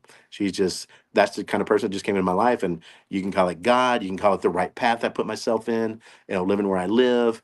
Because I could go to Montana and meet the perfect woman, but I feel like there's no perfect woman for anybody. I think there's millions of them. I could have a best friend and move to Alaska, or I could move to Russia and have a best friend, or whatever. And it's just where you put yourself, and just surround yourself with great people, and then right demographics or whatever. I don't know what, it doesn't really, demographic mainly doesn't matter. It's just I just think it's a whole dynamic of who I am and what I attract. Like people like Jimmy, and I think you're a great guy too. And I met you through Jimmy, so that's purpose driven and just happened. And I'm the one that made this happen, delayed this to happen. You know what I mean? But this is a wonderful experience. But I think that's just your attitude and what got me through my childhood. I mean, golly, I have four brothers, and they're all different men. One's very insecure, not comfortable in his own skin psychologist. One passed away recently. He was just we don't know what happened to him, just not a, just didn't have a lot of ambition or any, just kind of went on a way path and barely even knew him after a while. And the third one is a blue collar guy, works hard, wonderful, makes a lot of, makes good money. He works hard, but give anything for family. And one's kind of like, I didn't like my childhood. So he just kind of stays away from everybody and became very religious, which is great. And I just became the man that I am because the men that I wanted to be like, and people that I wanted to be like. So that's how I molded myself. And then, like I said earlier, just what I became is what I am biologically, and then how I decided to grab in and pull into my world. So that's how I think you're going to be able to make all these decisions about in your job and in your life and your relationships and things like that. It's just, it may not be in you, but maybe listening to me or listening to Jimmy or podcast. And, I listen to all kinds of things. You got to absorb these things, but you got to be purposely doing it. You know what I mean? So. Yeah. So it sounds like what you've done is you've unconsciously tried to do the best you could to break out of that routine overload is really what, kind of sounds like. And there's a lot of guys out there who feel like the grind that they're doing is required to make sure that they're successful in life, or required because other people count on them or depend on them. And there's so many guys out there who will sacrifice their happiness to satisfy everyone else around them. Yeah, and I can tip my hat to that logic. I can. But guys, I don't want you guys to be sitting in a rocking chair when you're 85 years old, looking back on life and regretting it. So although there is a solid argument to be made where, routine is needed. Yes, there is. But I'm referring to routine overload. Routine overload is that sneaky problem. But once you recognize it, you can break free and start living with more excitement, creativity, and more purpose. So let's step off that hamster wheel and let's start exploring all the other gears that life has to offer. Absolutely. And a lot of reason, to my earlier point and to Dwayne's point, is that guys stay on this hamster wheel. They have this routine overload because of fear. And it's uncomfortable to have conversations with your boss when you want to make more money. It's uncomfortable to put yourself first when so many people depends on you. It's uncomfortable to do something that you enjoy. And it's just a downhill spiral. So this brings me to number 4 out of the 5 reasons why your life might be boring. And number 4 is literally the fear of change. I mean, guys, this is a biggie. Absolutely. This is not a small thing. This is a big, big deal. A lot of us cling to the familiar like it's a life raft. In reality, it's just a floaty holding us back. Life gets boring when you're afraid to shake things up. Listen, change isn't the enemy. Staying the same while everything else around you changes is the enemy. The only thing that's constant in life is change. Everything around you is going to evolve. So you must as well. Look, guys, let's just be honest. I'm going to be honest, okay? I'm supposed to be the rock, the guy who can face all adversity because I hold a cool podcast with a couple buddies. But the truth is that change can be terrifying. And I'm going to admit it. I'll be the first to admit it. Change is terrifying. I'm not comfortable with change. I don't like too much change. I like kind of a boring little life. I'm the first to admit it. But I also understand how important change is. But sometimes whenever change happens, guys, I'll be honest with you, man, it terrifies me. I went through some pretty substantial change. These guys know I went through some pretty substantial change over the last 8 months. Mm-hmm. And it's like jumping off a cliff and hoping that you'll grow wings before you hit the ground. Mm-hmm. And this fear, it's not just in your head. I mean, there's actual science behind the fear. Studies show that men are often more resilient to change, particularly when it comes to career, lifestyle, and relationships. In fact, a recent study by the American Psychological Association found that over 60% of men admit to avoiding major life changes due to the fear of the unknown. So the stats show it. 6 out of 10 guys openly admit, hey, man, when it comes to big things in life, my relationships, my lifestyle, my career. I'm paralyzed by fear. It makes sense though, doesn't it? I mean, we men tend to value stability. Us men, we understand there's value in security. It's our job to literally provide it.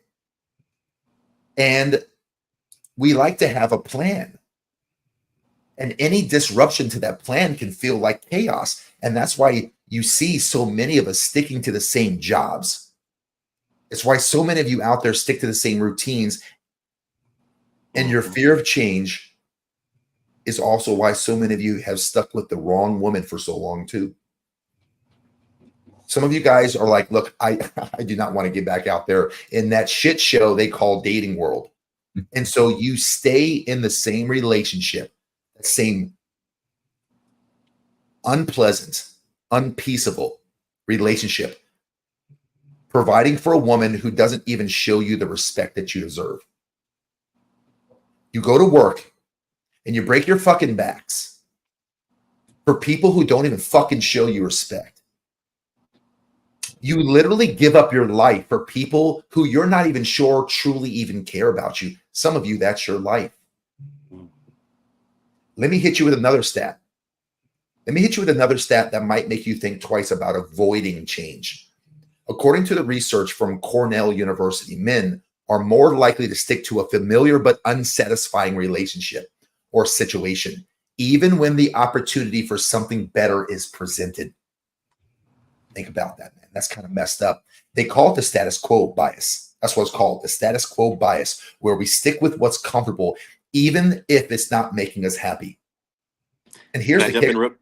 Can I jump in real quick on that? I was going to tell you this earlier. Actually, I've only shared this with a few people. Now I'm sharing it with 23 we agreed on. No, I used to pray that my first wife would leave me because I was loyal, got married, in church, whatever. And because I would never leave, but I was unhappy, but I didn't want to be the guy. I said, hey, and this is before we had our daughter. And I said, man, I don't want to leave her because I would be heartbroken to me. I don't want to hurt somebody. And so I wasn't happy for a long, long time, but I was just kind of surrounding myself with new things that I was able to afford, and kind of, she didn't really like to do things I like to do. So I was doing this and we came separate. But when she did say she was divorced, if we didn't have my daughter, I would have said, that's wonderful. I want you to be happy. That would have been my answer. But my answer was, well, you're not taking my kid.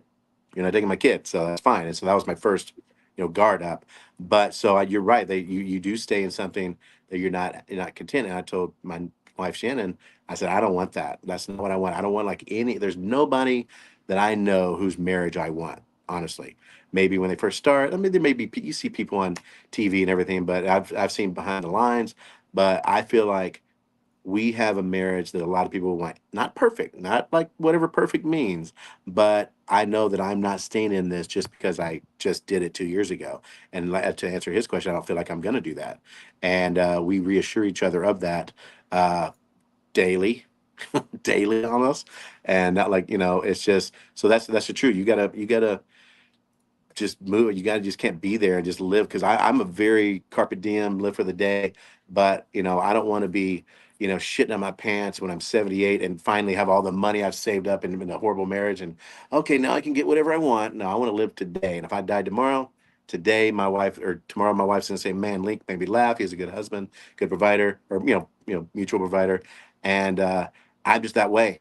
That's just the way I am, and that's just the way I think. So I don't want to be in something forever and just miserable. I just couldn't do that. Not twice, especially, and I couldn't do it the first time. So I didn't want to. So you're supposed to wait until you're 78 to shit your pants? Oh. Yeah, well, that's me. That's me. With the testosterone is helping. Okay. That's always my thing. Like, people, you need to save up and have millions in the bank so you can get that. I go, no, I want to Porsche today and still have, thousands in the bank. I don't need to have millions, because I have told my wife and my daughter, like, I used to tell her, I said, you have anything, there's nothing that we don't do that billionaires do, except for own an island, like that island that Jimmy went on. And Epstein Island. Anyway, so there's nothing that we don't have. And Epstein. I'm not a millionaire, but I live the same life as my best friend. I have friends who are worth 100 million. I don't know how much the other one's worth. Lots, and they live the same life. They drive trucks, they drive cars, they live in a little bit more expensive house than I do. But the thing is it's, I want to live for today. And my wife are always talking about, you never have enough money. Like, oh, I want to go on vacation, this and that. Like, okay, we're not going to do that tomorrow. We just had your birthday, blah, blah, blah. And so just live life for today and don't waste it, because I've seen too many people die at a young age. My brother, just passed away, a few months ago. But my personal thoughts on it was like, his life is better him being away, not being alive, because his life was miserable. And for me to say that, oh, that's your brother, oh my God, no one challenged me on that. I said, hey, be honest with you, was his life great? His life sucked. Like, I'm not a suicidal person. I'm sorry, I can't say that. Anyway, I'm a very positive person, and no matter what, I persevere. And I'm just glad my spirit says that he's in a better place. He's happier where he is now. And I think everybody agreed with me, because he didn't have a great existence. And so that's a hard thing to say as a brother, because he's a sweet guy and everything, but his life was miserable every day for various reasons, and addiction and things like that. And so, you just gotta, that's just the way I live. I live day for day, and you gotta make every day the best. And I know it sounds trite and corny, and like I just read one of Jimmy's books or something, but it's okay. I mean, you gotta just get out there and wake up every day and be purpose driven, like I was with my wife. Like, I have no reason for a ring. I have no reason for a wedding, unless this is what I just want: simple things. I want to kiss you like I did the first time, and I want us to, be passionate about each other, and just hug each other and love each other. And her love language, learn about your love language. That's a good thing. That's something you'll hear about. Her love language is not holding and cuddling. She likes it in bed, but not in public. Mine is. Hers is service, taking out the trash, which her ex never did. He didn't fix things. Like, she gets turned on when I'm like doing a drill. So sometimes I'll just carry the drill into the bathroom. Oh, you're in here? Okay, I'll take care of this later. Things I like always that. carry my drill to the bedroom. That's right. I know. Well, it's right by the bedroom. I just came from the bedroom, but I was by myself. Anyway. but when it comes to, like, let's wrap up number 4, which is the fear of change. When it really comes to fear of change, guys, it's something that I really want you guys to think hard about. Okay.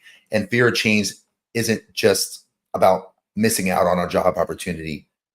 It's not about, starting new hobbies. I mean, it can affect your relationships.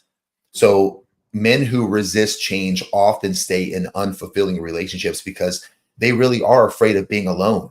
And a lot of guys are afraid of starting over. And this fear of change, whether it's in work or love, can lead to what researchers called emotional stagnation. And emotional stagnation is like driving with the brakes on. You're not moving forward, and eventually you're going to get burned out. But here's the thing.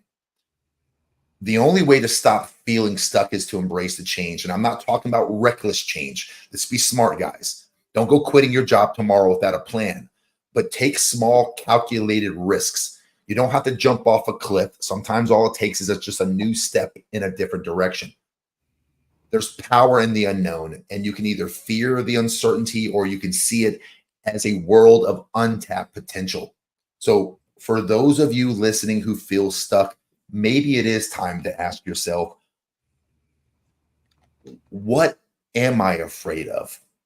What is the worst thing that could happen if I made that change that I've been avoiding? And then better yet, if you're going to ask those tough questions, fine. But don't forget to ask this question too, though. What's the best thing that could happen? What's the best thing that could happen? Absolutely. Now, if you're like, all right, Jim, I hear you. I'm in a rut. But what do I do about it? Well, lucky for you, I've got some solutions. First up, try this. Try this, guys. When was the last time you traveled somewhere new? And I'm not saying you need to sell everything and become a nomad. You don't even have to leave your own city. Just go somewhere you've never been before. Explore a new neighborhood. Take a road trip. Take a road trip. Even if it's just to hit a new coffee shop, just change your scenario. Just change your scenery. Just changing the scenery sometimes changes your brain. And that's the kickstart that you need. I think finding a new hobby is also a good one too, guys, because some of you guys have really good, some of you guys are really talented.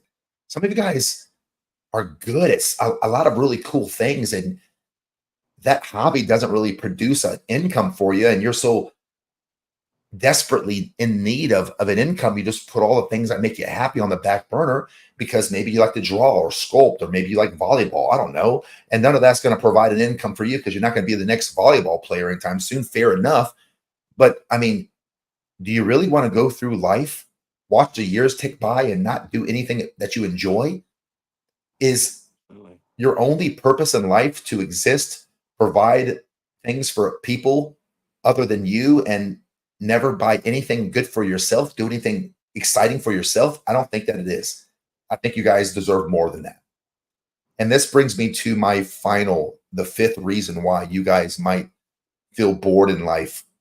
And I saved this one for last because you guys could have probably guessed it for yourself.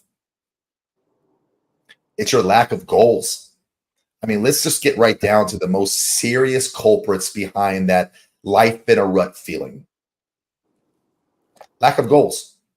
And I'm talking about when you don't know what you're working towards. And fellas, this one's for you. It's like being on a hamster wheel. Yeah, you're moving. Yeah, you're really busy, but you aren't going anywhere. And the worst part, you don't even know where you want to go. So all the four things that the three of us right here, Link, Dwayne, and myself, have been talking about for the last hour and 30 minutes, it means absolutely nada if you don't know where you're going. If you don't know where you are going, you will end up somewhere else. So before you start breaking out of the comfort zone, before you start having tough conversations that are much needed, put together a goal for yourself. And guys, I'm not just blowing hot air here. I mean, this is a real issue. And the numbers back it up. I mean, studies show that men, especially in their 30s and 40s, these men are hitting a crisis point. And no, it's not just the infamous midlife crisis point where you go out and you buy a motorcycle and suddenly take up skydiving. Although, hell, if that helps, more power to you. But really, the root of the problem is lack of purpose, lack of goals, or lack of direction. And here's the cold, hard, in-your-face truth. According to a study by the Institute for Family Studies, around a quarter, about 25% of men 35 years old to 35 to 54, are not engaged in any long-term meaningful pursuits. No personal projects, no big career goals, nada. They're just going through the motions. There's a lot of men out there who feel a sense of aimlessness or disconnection altogether from their personal goals. To be specific, about 1 in 4 guys are just drifting through life. Mm-hmm. Just existing. If it's you, put it in the comments section. If it's someone you know, tell me who it is in the comments section. Not having goals is a part of what makes you feel stuck, guys. And the data is clear. The data doesn't lie. Men who don't set personal goals or professional goals are more likely to report a lower life satisfaction. We don't need a Pew research to figure that one out. They feel less fulfilled. They're more prone to depression. They're more prone to anxiety. And that shit gets old real quick because without goals, life becomes an endless loop of waking up, going to work, coming home, and bam, boom, the day's over.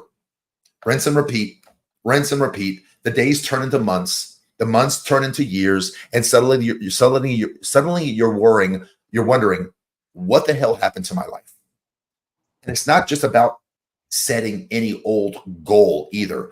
You need meaningful goals, ones that challenge you, goals that get you excited, goals that push you to grow.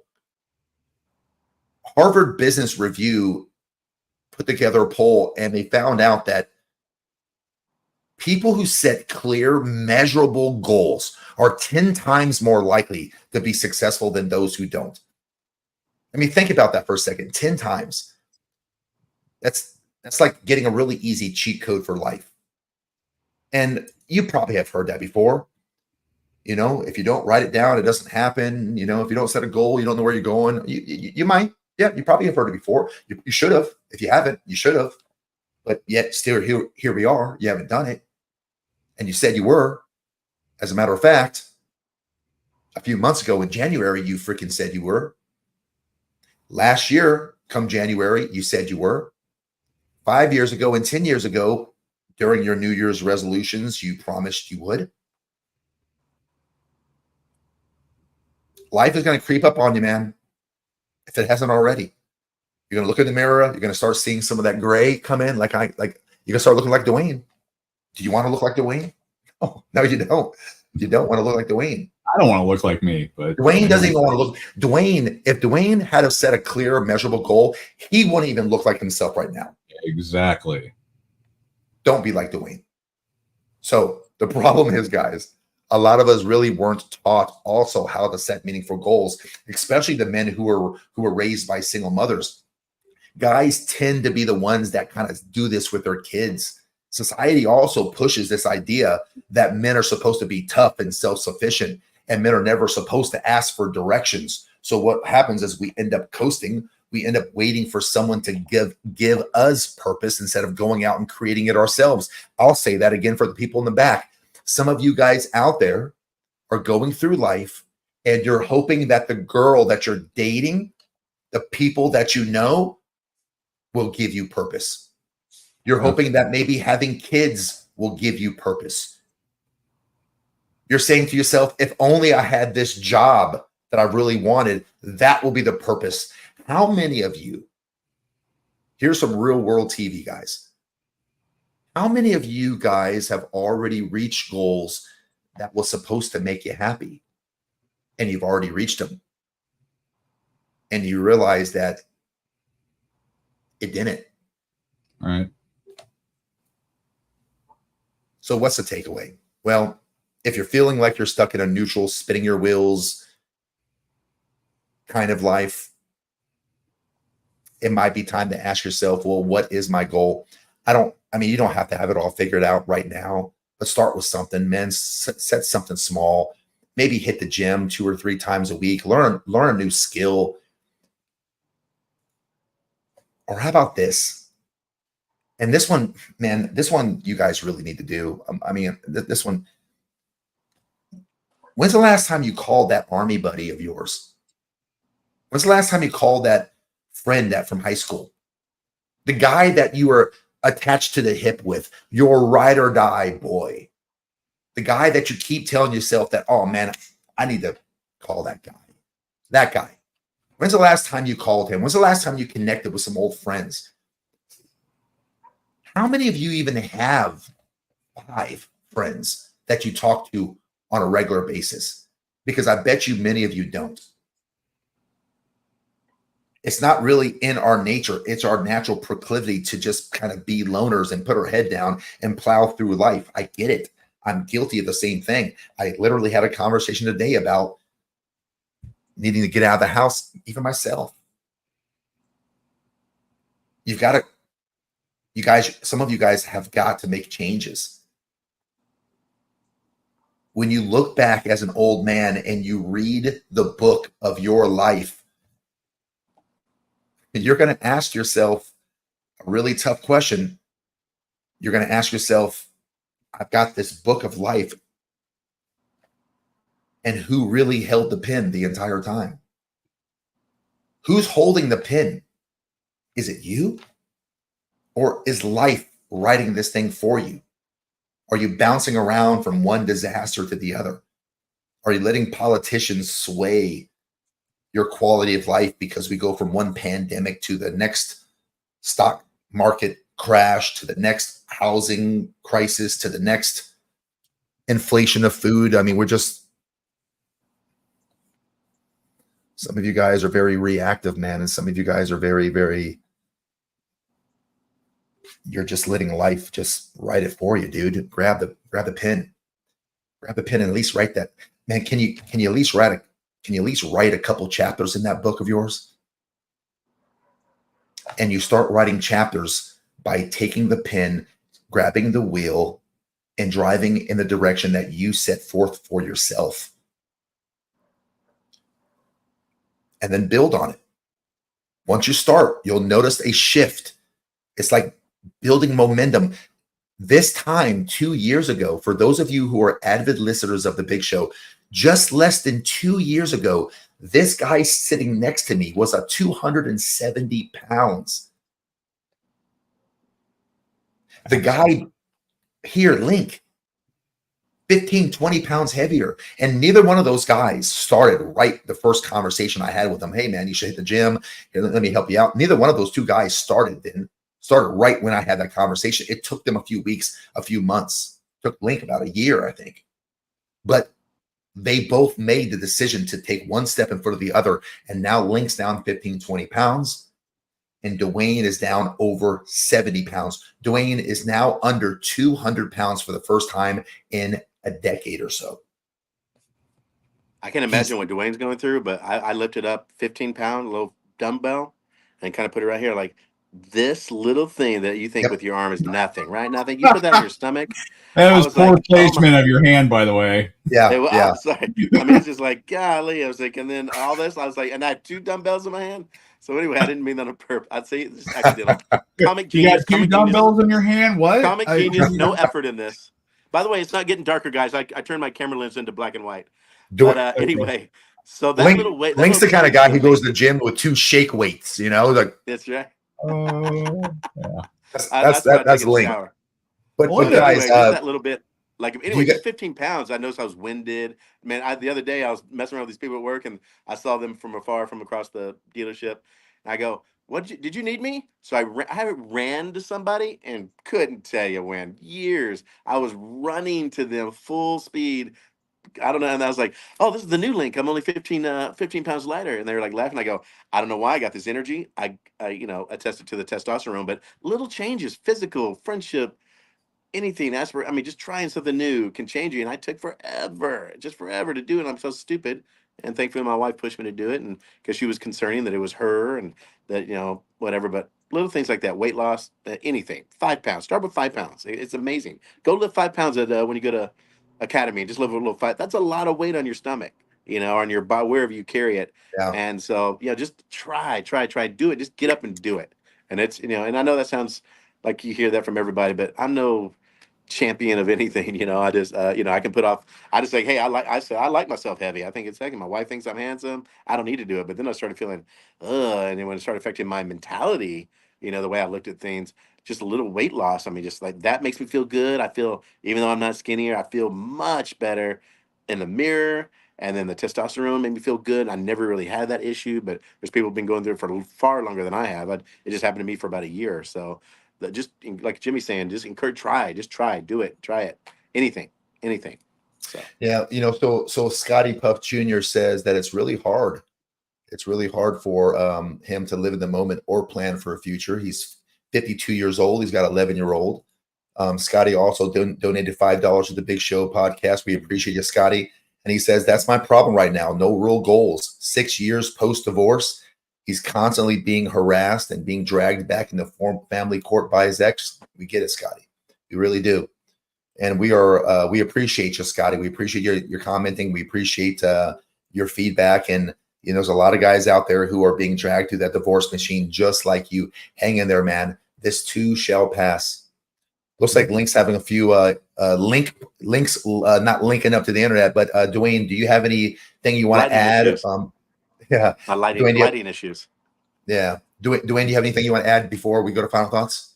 Well, I don't know. I was looking at Scotty's comment there, and just want to let you know, I was there, same spot with you. There was so many other people. I'm hoping you're already a member of the Dad Talk Today support group. I would get in there and talk about it and share that being dragged back through family court. Unfortunately, it's a very common occurrence, especially the way the structure is set up. Hopefully it helps that you know that it's part of the process. And one day, usually when your kids age out is when it really will be over. At that point, there'll be some remnants of it. But what you really got to do is work on getting yourself right, and things that Jimmy's talked about on this show and previous episodes about getting back in the gym, making sure your health is in there, getting some good hobbies, getting a good support network. Again, Dad Talk Today support group is one of a number of them. Highly recommend getting in there, and it's free. It's the best part, but not the best part, but it's a good part. It's free, and you can talk to other people, like-minded people that have been through this. I personally, I did have an accountability partner when I went through it. I wish I had others that had been through it that can, when I say something, they understand it. The folks in the Dad Doc Today support group are a group of folks that will understand it. But just kind of like what he said, sit down there, get a notepad out, talk about, the issues that you're having, goals that you want to put together, short, mid, and long-term range. I'm sure you know how this works, and then document it, and then, do what us guys do. Just execute it, make it happen. For a lot of you guys out there who are going through the divorce machine right now, if you guys need help, if you need a support group, to Dwayne's point, jump into the Dad Talk Today support group, but also don't forget to go to pissedoffparent.com, where you'll get a lot of information to kind of help you out. There was some, I think it's a trans guy who made that website, the Pissed Off Parent. You can't say that. You can't say that. No, I didn't say the entire world, but our prep time was bullshit. What are you talking about? What are you talking about? What I couldn't say and can't say. But Pissed Off Parent. Yeah, you're right. I'm not the brag. Yeah, that Pissed Off Parent. I'm doing reimagining a podcast. Just had the second one yesterday after a long break. Go out to the website. A lot of good information.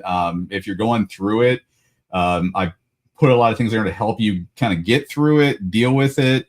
And a lot of it's just understanding what's happening. When you go into court, and I actually talked about this on the podcast yesterday, the judge tells you that you're a piece of trash, you're second, third class citizen, kind of, runs you through the whole process. And you walk out there thinking that they honestly feel that way. It's not that. It's the money, it's the process, it's the engine meant to grind you up and spit you out the other end. And I think for men, at least for me, once I understood that piece of it, it all started making sense. It wasn't you're a bad person, you're a bad dad, you're a horrible whatever. It's just part of the process. And once I understood that, I was able to start putting plans in motion to kind of carry this thing out. So I mean, hopefully, are you planning on having your podcast on a certain day and time, or is it going to be sporadic? Like if someone wants to listen into your podcast, you go live, or at least you went live yesterday. Yeah. And are you have a cadence that you're going to follow? I'm thinking about right now, again, the reimagining part of it. I'm doing it every 2 weeks, or I did the last 2 weeks, or did it every whatever I'm saying. I can't even say it out loud, but I'm thinking about either doing it every 2 weeks or every week. I'm trying to find a good time slot that is convenient for everyone. I did notice that, and there was a huge response, which was awesome. I was a little nervous up front, but trying to find that time slot. I did a Saturday morning at 11 a.m. Central. And a lot of people caught it on, after it was live, which there's actually some cool stuff in there that you want to be live for, polls and different things like that you need to be in there doing it. But I'm trying to find a good time slot right now. I try to give a notice on the Pissed Off Parent Facebook channel, YouTube, and all that I'm going to be going live. And I'm hoping to find a home. I mean, if anyone has a good suggestion, I'm looking at all the analytics for when social media, the best time to do it. That's not going to infringe on someone else. Like I don't want to do a podcast at 6 p.m. Central on Sunday. I don't want to interfere with someone else's, other people doing their work. I want to find a good time slot. Yeah, I mean, that's because your podcast will get its ass handed to them by this podcast. I fear, talking about the fear of the unknown. I know what would happen if I went up against the behemoth of the Big Jimmy show. I would have my ass handed to me. So I need to find a spot. Yeah. And guys, if you don't go check out his podcast for any reason that has to do with divorce, see, he already knows where I'm going with this. I already know where we're going. This is the problem with being friends too long. Is that you can't even let your jokes land. The punchline hasn't even landed. He already knows where I'm going with it. Anyways, let me get back in character. Guys, even if you don't go to his website and watch his shows live because of the divorce machine and you're just fed up with it, at the very least, let me give you a tip. Dwayne, that foolish man, Dwayne, actually, he's a big computer guy. He has some sort of he cracked a code to be able to play comments that are in the comment section live. So if you pop a comment in there, it actually reads it on the screen, and he's live. What moron is going to have all of us as his friend?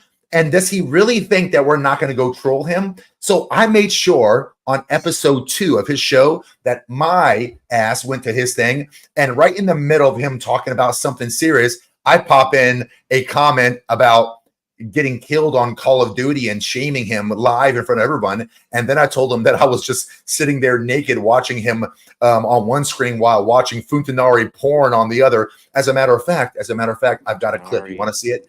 Hold on. I will play the clip for you because like I always say, I can show you better than I can tell you.